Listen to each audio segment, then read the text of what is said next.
বিভূতিভূষণ বন্দ্যোপাধ্যায়ের লেখা ছোট গল্প বেচারি। কলিকাতায় বোমার হাঙ্গামা উপলক্ষে বহুদিনের কলিকাতা বাসা ত্যাগ করিয়া সপরিবারে গিয়া ভগ্নিপতির বাড়ি আশ্রয় লইয়াছি। একেবারে অজপাড়াগা। রেল স্টেশন হইতে 7 ক্রোশ রাস্তা হাঁটিয়া অথবা গরুর গাড়িতে গেলে গ্রামে পৌঁছানো যায়। ভগ্নিপতিদের মেটে বাড়ি, তাহাদেরই স্থান সংকুলান হয় না। তবে বিপদের দিনে আপাতত বোমায় মরিতে বসিয়াছি দেখিয়া তাহারা নিজেদের অসুবিধা করিয়াও বাহিরের ঘরখানি আমাদের জন্য ছাড়িয়া দিল। আমরা গরুর গাড়ি হইতে নামিতেই দেখি বাহিরের ঘর হইতে 3টি তোরঙ্গ, একটি বড় বিছানা, গোটা 2 পুঁটুলি স্থানান্তরিত হইতেছে। জিজ্ঞাসা করিয়া জানিলাম, আমার ভগ্নিপতির মেজ ভাইয়ের শালীপতি ভ্রাতাও সপরিবারে ইছাপুর দমদম হইতে সপ্তাহখানেক পূর্বে আসিয়া এখানে আশ্রয় লইয়াছেন এবং বাহিরের ঘরে তাহারাই ছিলেন। বাড়ির মধ্যে রান্নাঘরের পাশে যে নাতিক্ষুদ্র ভাড়ার ঘর আছে, আপাতত সেখানাতেই তাহাদের থাকিবার ব্যবস্থা করা হইল। বহুদিন কলিকাতায় বাসা করিয়া আছি। বাড়ি করিবার সঙ্গতি অবশ্য নাই, সঙ্গতি ছিল না। এজন্য ঈশ্বরকে ধন্যবাদ দিলাম। জাপানি বোমার ঘায়ে সে বাড়ি কতক্ষণ টিকিত। আমার যেসব বন্ধুবান্ধবকে কলিকাতায় বাড়ি করিবার জন্য এতদিন হিংসা করিতাম, আজ তাহাদের প্রতি সেই হিংসার ভাব করুণা ও সহানুভূতিতে পরিণত হইয়াছে। বেচারিদের পয়সাগুলা অনর্থক নষ্ট হইল। 2-1 দিন কাটিয়া গেল। চারিদিকে চাহিয়া দেখি গ্রামের মধ্যে ভীষণ জঙ্গল, খানাডোবা, বাঁশবন। শীতের শেষ। স্ত্রী একদিন আমায় আসিয়া বলিলেন, গো, কত চালতে পড়ে আছে বনের মধ্যে, দেখবে এসো। আমার স্ত্রী শহরের মেয়ে। পাড়াগাঁয়ের বনে বাগানে পাকা চালতে শীতকালে পড়িয়া থাকা বিশেষ আশ্চর্যের কথা নয়। তাহা না বলিয়া তাহার আনন্দটাকে আরও ঘনীভূত হইবার অবকাশ দিবার জন্য দুজনে বনের দিকে ছুটিয়া গেলাম। ওই দেখো এসে, ঢোকো এই বনের মধ্যে। ও তাই তো, এ যে অনেক দেখছি। এক একটা চালতের দাম কলকাতায় 2 পয়সা, আর দেখো এখানে কিনতে হয় না, কুড়িয়ে নেব। হ্যাঁ গো, কেউ কিছু বলবে না তো? কে আবার কি বলবে? বাগানে চালতে পড়ে আছে, কুড়িয়ে নেবে, তা কে কি বলবে এসব পাড়াগাঁয়ে? এমন সময় আমার স্ত্রী বলিলেন, ও কে গো? চাহিয়া দেখি একটি 22-23 বছরের যুবক একটা ঝুড়ি হাতে ওদিক হইতে বন ঠেলিয়া গাছতলায় সম্ভবত চালতে কুড়াইতে আসিতেছে। আমাদের দুজনকে দেখিয়া সে একটু সমীহ করিয়া থমকিয়া পড়িল। আমি তাহাকে আশ্বাস দিবার জন্য বলিলাম, চালতে গাছ কি তোমাদের? 2টো চালতে কুড়ুচ্ছে কিন্তু। যুবক হাসিয়া বলিল, you may take, not my tree. তাই তো, এ দেখিতেছি ইংরেজি জানা লোক, নিতান্ত গ্রাম্য লোক নয় তাহা হইলে। যদিও আমার সঙ্গে ইংরেজি বলার সার্থকতা কি তাহা বুঝিলাম না। বলিলাম, আপনার বাড়ি এখানেই বুঝি? No, I was a clerk at Calcutta, now I am here. বেশ বেশ, তাহলে আমাদের মতোই অবস্থা দেখছি। জাপানি বোমার ভয়? যুবক হাসিয়া চুপ করিয়া রহিল। হ্যাঁ না, কিছুই বলিল না। বৈকালের দিকে ছোকরার সঙ্গে ভালো করিয়া আলাপ হইল। জানিলাম তাহার নাম সুরেশ। আমার ভগ্নিপতির বাড়ির পাশে যে মুখুজ্জে বাড়ি, সে সেই বাড়ির রাসু মুখুজ্জের শ্যালক। মুখুজ্জে বাড়ির অন্যান্য লোকে কলিকাতায় ও কলিকাতার বাহিরে বিভিন্ন স্থানে চাকরি করে। কখনো বাড়ি ঘরে না আসার দরুন পৈতৃক সুবৃহৎ দোতলা বাড়ি ভাঙিয়া যাইবার উপক্রম হইয়াছিল। বর্তমানে সেই বাড়ির রাসু মুখুজ্জেই গভর্নমেন্টের দপ্তরখানায় কেরানিগিরি হইতে অবসর গ্রহণ করিয়া বাড়ি আসিয়া 3 বৎসর যাবৎ বাস করিতেছেন। গোটা 50 টাকা পেনশন পান বলিয়া দেশে আছেন, নতুবা কলিকাতায় বাসা করিতেন। বলিলাম, তুমি কি এই 3 বছরই এখানে আছো? হ্যাঁ দাদা, হোয়ার শ্যাল আই গো? এখন চাকরি নেই কিনা, তবে শিগগিরই হবে। বেশ বেশ, খুব ভালো। তোমাদের দেশ কোথায়? দেশ ছিল ক্যালকাটার পাশে, রাজবল্লভপুর, টালিগঞ্জের ওদিকে। এখন সেখানে কেউ নেই। মা এখানেই থাকেন, দিদি আছেন, আমিও এখানে এখন আছি। তবে আই হোপ এই মার্চ মাসেই I will secure a service. I M A matric past. বাহ, খুব ভালো। ছোকরার সঙ্গে কথাবার্তা বলিতে বেশ একটু কৌতুক বোধ করিতে লাগিলাম। বেশ চেহারা, মাথার চেরা সিঁথিটি যত্নে তৈরি করা, পরনে আধময়লা ধুতি, গায়ে গেঞ্জি, বোধহয় কিছুক্ষণ আগে বিড়ি টানিতেছিল। আমায় দেখিয়া ফেলিয়া দিয়াছে, কারণ বিড়ির ধোঁয়ার গন্ধ বাতাসে। আপনি বুঝি স্যার ক্যালকাটাতেই? হ্যাঁ, আমার কর্মস্থান কলকাতাতেই ছিল। স্কুলে মাস্টারি করতাম। এখন স্কুল সব বন্ধ, তাই এখানে। আপনি কি পাস স্যার? এমএ পাস করেছিলাম। ছোকরা বিনয়ে সম্ভ্রমে কাঁচুমাচু হইয়া বলিল, then you are a cultured man sir. ভারী খুশি হলাম আপনার সঙ্গে আলাপ হয়ে। I am only matric passed, কিন্তু দেখুন স্যার, লেখাপড়া আমি বড় ভালোবাসি। সে তো খুব আনন্দের কথা, ভদ্রলোকের ছেলে হবারই তো কথা। প্রেন্টিস সাহেব দাদাবাবুদের বড় সাহেব। একদিন দাদাবাবুদের আপিসে গিয়ে চুপ করে বসে আছি, প্রেন্টিস সাহেব যাচ্ছে বারান্দা দিয়ে। জানেন তো স্যার, প্রেন্টিস সাহেব chief secretary to the government of Bengal. কি চেহারা, গডমড করে যাচ্ছে কি সাহেব বাচ্চা। দাদাবাবুর ঘরের সামনে দিয়ে গেল একেবারে। দেখেছেন প্রেন্টিস সাহেবকে দাদা? না, মস্ত লোক প্রেন্টিস সাহেব। দেখুন কত বড় বড় লোকের সঙ্গে মিশে এসেছি। এখন এই পাড়াগাঁয়ে যত সব আনকালচার্ড লোকের সঙ্গে মেশা, I do not like it. যদিও বুঝিলাম না সে প্রেন্টিস সাহেবের সঙ্গে মেলামেশা কীভাবে এবং কখন করিল, তবুও ঘাড় নাড়িয়া সায় দিয়া বলিলাম, ঠিক কথা, ঠিক কথা। বাড়িতে আসিয়া স্ত্রীর কাছে সব বলিলাম। স্ত্রী বলিলেন, আহা, ছোকরাটি ভালো। এখানে ভগ্নিপতির বাড়ি পড়ে আছে কেন? অল্প বয়স, চাকরি করে না কেন? বেকারের সংখ্যা তো জানো না দেশের। কত বিএ এমএ ফ্যা ফ্যা করছে এ বাজারে। ও তো সামান্য ম্যাট্রিক, ওকে চাকরি দিচ্ছে কে? দিন কতক কাটিয়া গেল। একটি জিনিস খুব কৌতূহলের সহিত লক্ষ্য করিলাম, পাড়াগাঁয়ে লোকে সময় কি করিয়া কাটায়। এসব নির্জন পল্লীগ্রামে সময় কাটানো যে কত কষ্টকর, তা যাহার অভিজ্ঞতা নাই তিনি বুঝিবেন না। কলিকাতা হইতে আসিয়া নিতান্তই কষ্টে পড়িয়াছিলাম, অথচ দেখিলাম পেনশনপ্রাপ্ত রাসু মুখুজ্জে সকালে উঠিয়া একখানা 9 হাতি কাপড় পরিয়া চণ্ডীমণ্ডপের সম্মুখস্থ জঙ্গল পরিষ্কার করিতেছেন। মানকচুর চারা এখান হইতে ওখানে পুঁতিতেছেন, মাঝে মাঝে তামাক খাইতেছেন।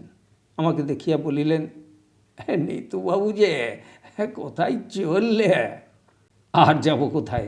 আপনাদের গ্রামে মোটে 3 ঘর ভদ্রলোক, কার বাড়ি গিয়েই বা বসি।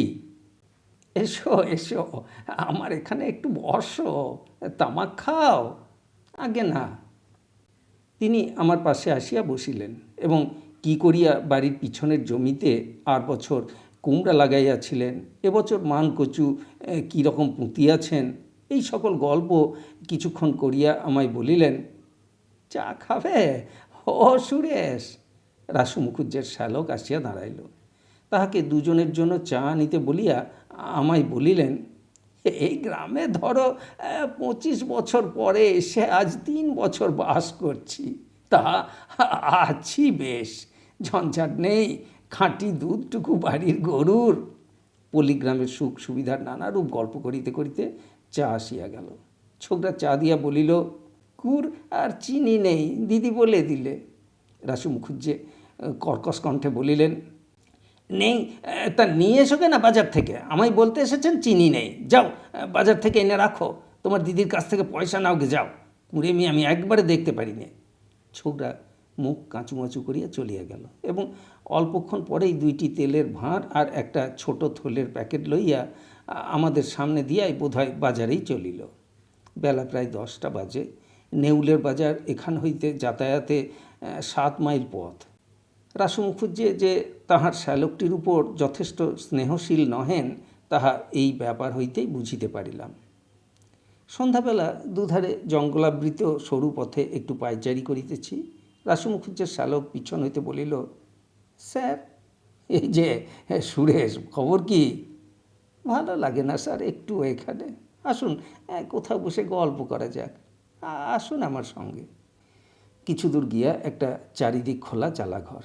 ছোকরা বলিল, এই হলো গাঁয়ের বারোয়ারি ঘর, অর্থাৎ টাউন হল। ও দেখুন তো, যত সব চাষার কাণ্ড। এমন গাঁয়ে ভদ্রলোক থাকে? তা তো হলো, এখানে বসবে নাকি? কি পেতে বসবে এখানে?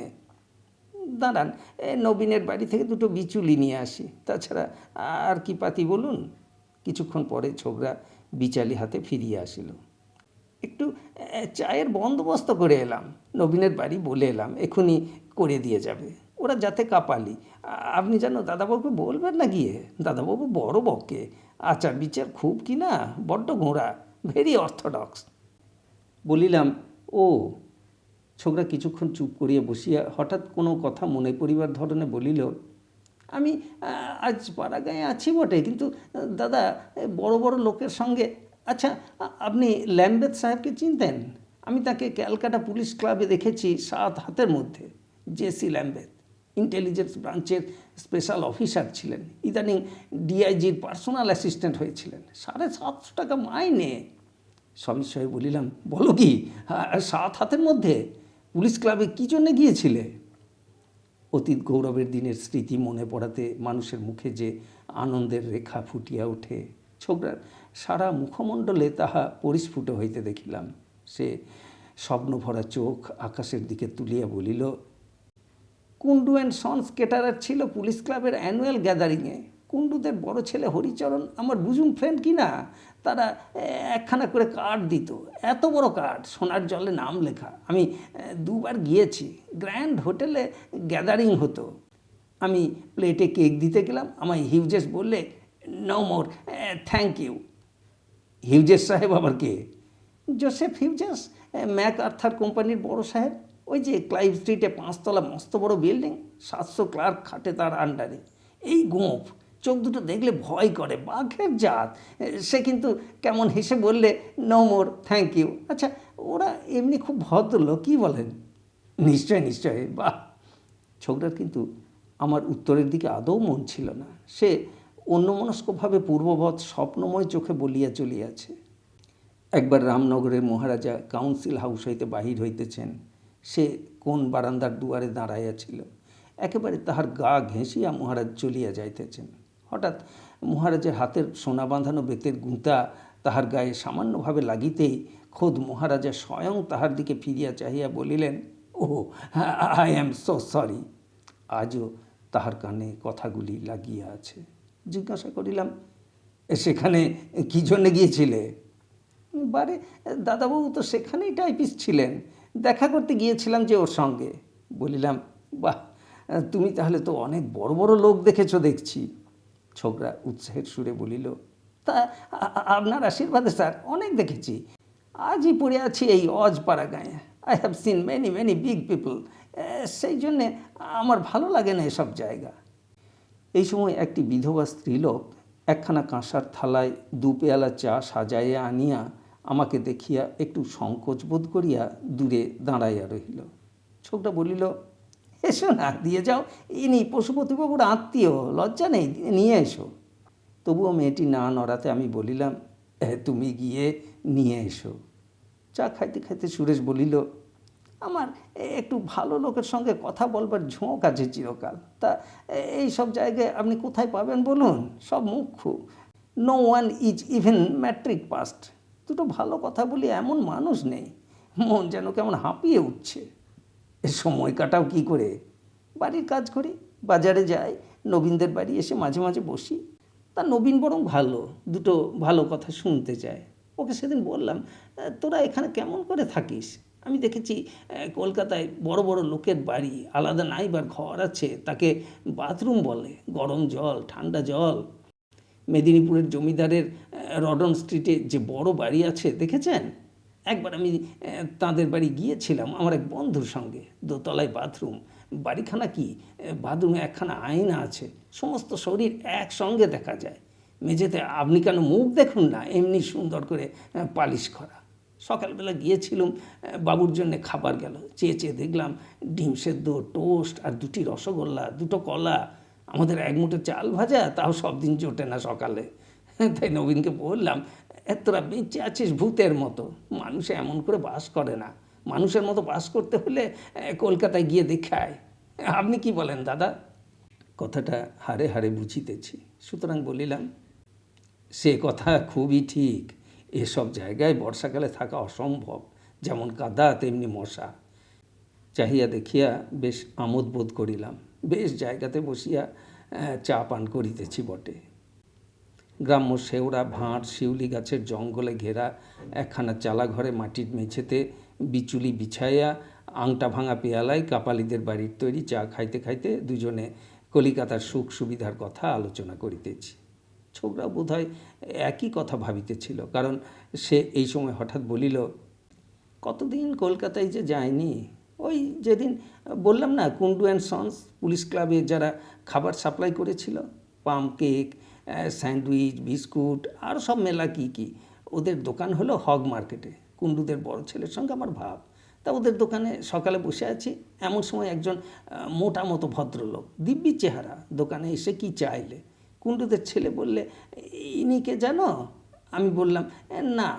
বললে, মহারাজা অব নাটাগড়। আমি তো অবাক। বলবো কি আপনাকে, আমার গা শিউরে উঠল। কত নাম, কত টাকা করি, খবরের কাগজে কত ছবি বার হয়, এই সেই মহারাজা অব নাটাগড়। দেখি মহারাজার আর্দেলি জিনিস নিয়ে গিয়ে ইয়া বড় মোটর দাঁড়িয়ে আছে, তাতে তুললে। সেসব একদিন গিয়েছে। এই আমি আর ওই মহারাজা। আর এখন এখানে বসে বাগদি দুলে বাড়ি বেরিয়ে বেড়াচ্ছি। আজ আপনি এসেছেন তাই আপনার সঙ্গে দুটো ভালো কথা বলছি, নইলে এতক্ষণ নবীন কাপালির বাড়ি বসে গল্প করতে হতো। আহা, তোমার ভগ্নিপতি রাসুবাবু তো অনেক ভালো ভালো লোকের সঙ্গে মিশেছেন, তা এখন কি করে দিন কাটান? ভগ্নিপতির উপর দেখিলাম ছোকরার অসীম শ্রদ্ধা। ভগ্নিপতির সঙ্গে কতবার তার আপিসে গিয়া বড় বড় লোক দেখিয়াছে। ইডেন গার্ডেনের পাশে প্রকাণ্ড বাড়ি, এই বড় থাম।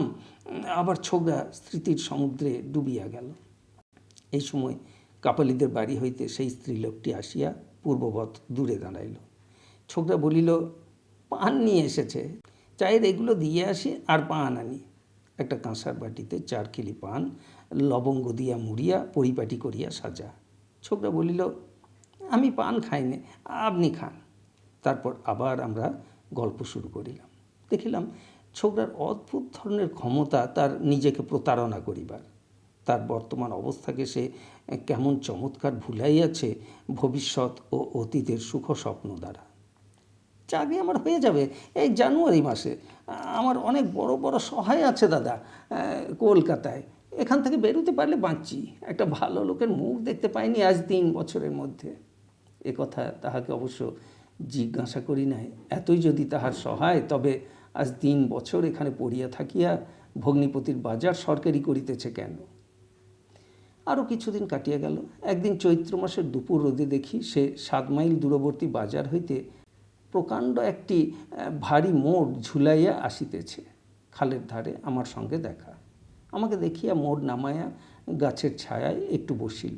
বলিলাম, এতে কি? হাট বাজার করে ফিরছি, আটা, ডাল, নুন, এইসব। রাসু মুখুজ্জি আজ সকালে বকাবকি করছিলেন কাকে? দাদাবাবুর মেজাজ বড় গরম। বাগদিপাড়ার এক প্রজাকে ডাকতে পাঠালেন, একটু দেরি হয়েছে ফিরতে আমার, আর অমনি বকাবকি শুরু করেছেন। তোমার দিদি কিছু বলেন না? দাদাবাবুকে দিদি বড় ভয় করে চলে। ছোকরা চলিয়া গেল। সে রাত্রেই আমার স্ত্রী বলিলেন, আচ্ছা, রাসু মুখুজ্জের শাশুড়ি এখানে থাকেন কেন? তাহা কি করে বলবো। বড় ভালো লোক, এমন হাতের রান্না। আমায় বিকেলে আজ জল খাবার খাইয়েছিলেন। যেমন মিষ্টি কথাবার্তা। বাবা, রাসুবাবু ওর শালাকে যা বকলেন আমার সামনে, বাজার থেকে কি জিনিস ভুলে আনেনি, একেবারে ননসেন্স, বেরিয়ে যাও, বসে বসে গিলছো, এমন সব যা তা বললেন। মায়ের চোখ দিয়ে জল পড়তে লাগলো। মুখুজ্জি মশাইয়ের স্ত্রী কিছু বললেন না? ও বাবা, তিনি ভয়ে কাটা, মানে একটু কিন্তু কিন্তু মনে হয়। এই বাজারে মনে ভাবো, মা ভাই সংসারের গলগ্রহ তো। আচ্ছা, কেন ছেলেটিকে বলো না কোথাও গিয়ে কিছু করতে? এর চেয়ে যে বেরিয়ে গিয়ে যা হয় একটা কিছু করাও ভালো। যতদূর বুঝলুম মায়ের মনে খুব দুঃখ, জামাইয়ের ভাত গলা দিয়ে নামে না। শুনিয়া খুবই দুঃখিত হইলাম। ভাবিলাম কালই ছোকরাকে বুঝাইয়া বলি। অল্প বয়স, এই তো জীবনে ঝাঁপাইয়া পড়িয়া জুজিবার সময়। সারা জীবন তার সামনে। বৃহত্তর ক্ষেত্রে অগ্রসর হোক বীরের মতো, তবে তো সে নিজেকেও খুঁজিয়া পাইবে। এ বাঁচা তো জড় পদার্থের অচলত্ব, ইহা তাহাকে বুঝাইতেই হইবে। পরদিন তাহার সঙ্গে আবার দেখা। সে নিজেই আমাকে বলিল, দেখুন একটা কাজ পাচ্ছি এখানেই বাড়ি বসে, নেব? কাপালিপাড়া সবাই বলছে গ্রামের বারোয়ারি ঘরে একটা পাঠশালা খুলতে, ছাত্র পিছু 4 আনা দেবে, 20-25টা ছাত্র আপাতত হবে, তারপর ওরা আরও জোগাড় করে দেবে বলেছে। কি বলেন, ভালো হবে? বসে না থেকে ভালোই, যা পাও তোমার পক্ষে বসে থাকাটা। দিন কয়েক পরে বারোয়ারি ঘরের দিকে বেড়াইতে গিয়া দেখি ছাত্রছাত্রীরা সমস্বরে সটকে পড়িতেছে। 2-এর পিঠে 7 দিলে 27 হয়, 27-এর 7 নামে হাতের 2 রয়। আমাকে দেখিয়া সুরেশ বলিল, আসুন স্যার, বসুন একটু। 7টি ছাত্র আর এই 4টি ছাত্রী জুটেছে, আরও অনেক আসবে বলেছে সামনের মাস থেকে। নবীন, সাধুবাগ দিয়ে, হরিকল্লু, এরা সব ভরসা দিয়েছে। আমি কিন্তু খুব ভরসা পাইলাম না। ছোকরা যেরকম খুশির সুরে পাঠশালাটিকে কেন্দ্র করিয়া স্বীয় উজ্জ্বল ভবিষ্যৎ অঙ্কিত করিতে লাগিল, তাহাতে তাহার উপর বড় মায়া হইল। এই অতি সামান্য মোচার খোলায় সে সমুদ্রপাড়ের যে কল্পনায় উৎফুল্ল হইয়া উঠিয়াছে, তাহা যে কত ক্ষণভঙ্গুর সে সম্বন্ধে এই অনভিজ্ঞ যুবক কিছুই জানে না। পাড়াগাঁয়ের পাঠশালা, এইসব ধৈর্য ছাত্রেরা গরু চড়াইত, লেখাপড়ায় ইহাদের মন নাই। দুর্গন্ধ মলিন বস্ত্র পরিয়া, ভাঙা স্লেট ও কোণ কোঁকড়ানো প্রথম ভাগ হাতে এই বয়সে বিদ্যালয়ে পড়িতে আসিয়াছে। তাহার কারণ, এখন মাঠে মাঠে ধান, গরু চড়াইবার সুবিধা নাই। ভাদ্রের প্রথমে আউশ ধান কাটিবার পর যেমন মাঠ ফাঁকা হইয়া যাইবে, ইহাদেরও ছাত্রজীবন সাঙ্গ হইয়া রাখাল জীবনের শুরু হইবে। পাড়াগাঁয়ের ধাত জানিতে আমার বাকি নাই। সুরেশ আমার কাছে বসিয়া হাত নাড়িয়া বলিতে লাগিল, বিএ পাস করে চাকরি করার চেয়ে এ ঢের ভালো। আপনি দেখুন হিসেব করে, এরা দেবে 4 আনা করে মাথা পিছু, 50টি ছাত্র হলেই 50 শিখে, অর্থাৎ 12.5 টাকা। তাছাড়া এরা ধানের সময় ধান দেবে, খেতে ডাল হলে ডাল দেবে, কলাটা মূলোটা বাড়ির খেয়ে এ যে কোনো চাকরির চেয়ে ভালো। আমি কেবল ভাবছি, আমি এতদিন করিনি কেন। রাসু মুখুজ্জে মশাই কী বললেন? তিনিও বললেন, বাড়ি বসে না থেকে ও খুব ভালো। আচ্ছা, ইন্সপেক্টরের অফিসে লিখলে কিছু গ্র্যান্ট পাওয়া যাবে না? মর্গান সাহেবকে আমি ধরতে পারি গিয়ে। মর্গান সাহেবের সঙ্গে ডিপিআই এর খুব আলাপ। দাদাবাবুর মামাতো ভাই মর্গান সাহেবের অফিসে কাজ করে, তাকে দিয়ে ধরাতে পারি মর্গান সাহেবকে। কে মর্গান সাহেব? এই ক্যালকাটা ট্রেডিং কোম্পানির ম্যানেজার, নাম শোনেননি? মস্ত লোক। তুমি তাকে দেখেছ নাকি? ছোকরা আমার কাজ ঘেঁষিয়া বসিয়া উৎফুল্ল মুখে বলিল, আপনি বললে বিশ্বাস করবেন না, দাদাবাবুর মামাতো ভাই তো সেই অফিসেই কাজ করেন। আমি একবার চিঠি নিয়ে গিয়েছিলাম তার কাছে।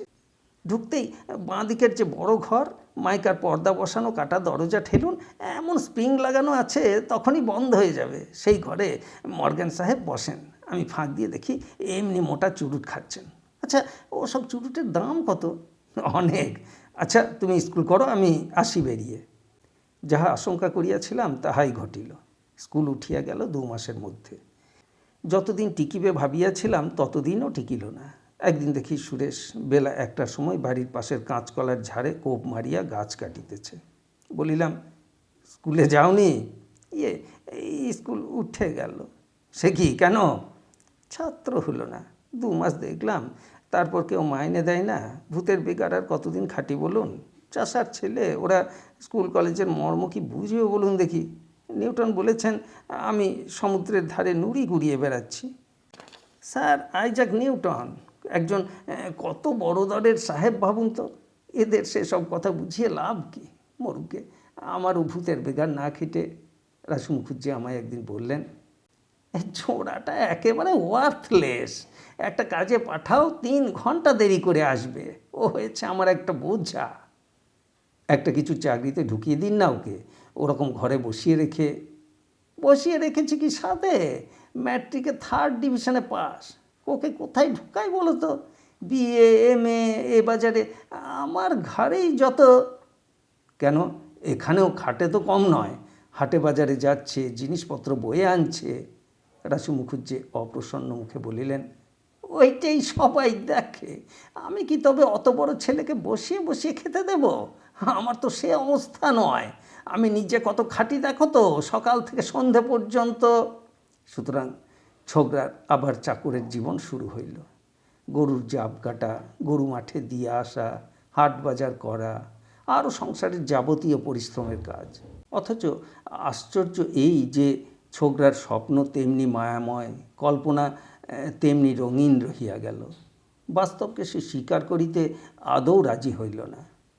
গ্রীষ্মকাল কাটিয়া আষাঢ় মাসের প্রথম সেই যে ভীষণ বর্ষা পড়িল, শ্রাবণ মাস যায় যায়, সে বর্ষায় বিরাম বিশ্রাম নাই।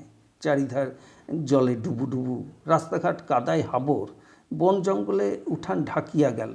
আমার স্ত্রী বলিলেন, ওগো, কলকাতায় সবাই ফিরছে, চলো আমরাও যাই, এখানে আর থাকা যায় না, মরি সেখানে বোমা খেয়ে মরব। ভিজে কাঠে উনুন ধরিয়া আর ফুঁ পেরে চোখ কানা হয়ে যাবার জোগাড় হয়েছে, এই আর সহ্য হয় না। অতএব চলিয়া আসিলাম কলিকাতায়। আশ্বিন মাসের প্রথমে এই সেদিন ভগ্নিপতির অসুখ উপলক্ষে একবার সেই গ্রামে গিয়াছিলাম। স্টেশনে নামিয়াই সেদিন ভীষণ বর্ষা। অতি কষ্টে 7 মাইল হাঁটিয়া প্রায় সন্ধ্যার মুখে গ্রামের মাঠে পৌঁছিলাম। তখনও সমানে বৃষ্টি পড়িতেছে, চারিধার ধোঁয়া ধোঁয়া।